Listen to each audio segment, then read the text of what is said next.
On this exact day, 20 years ago, September 11th, 2001, at 8:45, American Airlines Flight 11 hit the North Tower of the World Trade Center in New York.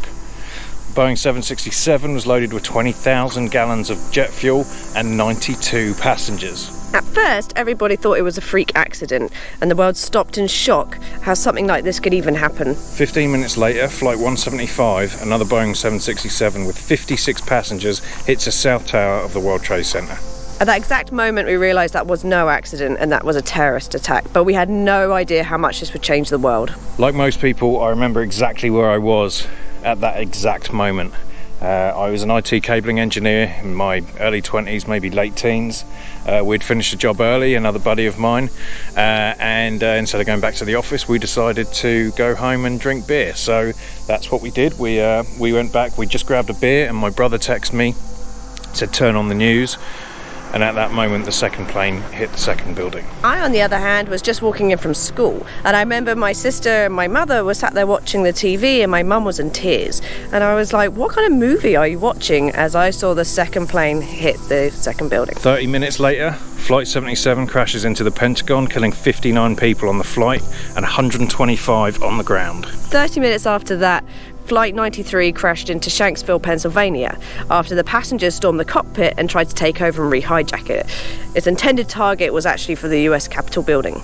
Even though we weren't living in the US at the time, these events impacted the whole world. And where the UK and the US are strong allies, everything changed for both of our countries. In fact, 4 years after 9/11, London was the target of a terrorist attack. It wasn't quite to the same scale as 9/11, but 4 bombs were planted around London on the public transport. Yeah, so there was 3 on our underground tube trains, and there's 1 on a double-decker bus above ground, obviously. 52 were killed and thousands were injured. So, I hear you say, what's this got to do with RVing, and why are we talking about it? Between 2001 and 2002, RV sales actually increased by 20%, and they have increased every year thereafter. So at this point, people really didn't need or want to fly. And they realised that there's pretty much everything you need in the USA or Canada.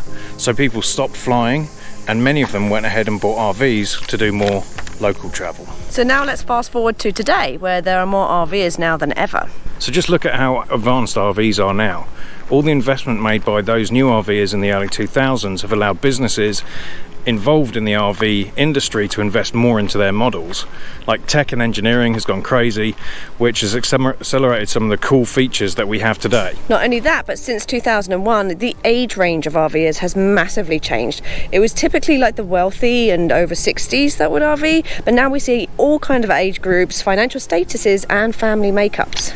Even today we speak to a lot of RVers in their 30s who used to go RVing and camping in the early 2000s with their families and had such great memories.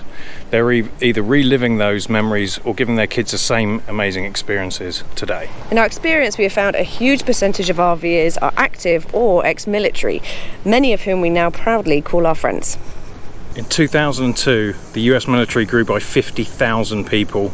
Many of those are retired or are now close to retiring. Each veteran has their own individual reasons for RVing, but there's definitely a trend, and a lot of veterans are now taking to the road and exploring their homeland.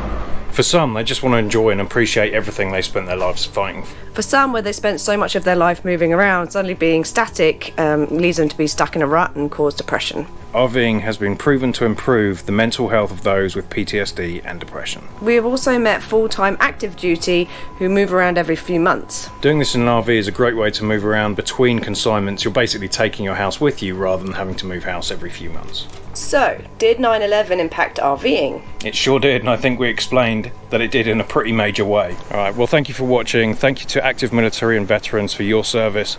Thank you to your families who go through so much while you're on tour, and especially thanks to those who've given their lives.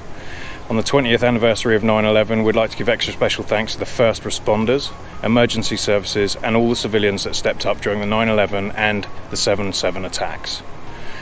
We'd like to end the video by remembering all the people who died during 9/11 and 7/7, and we hope that their family and friends who they left behind have been able to heal in some way over the past 20 years. See you next week.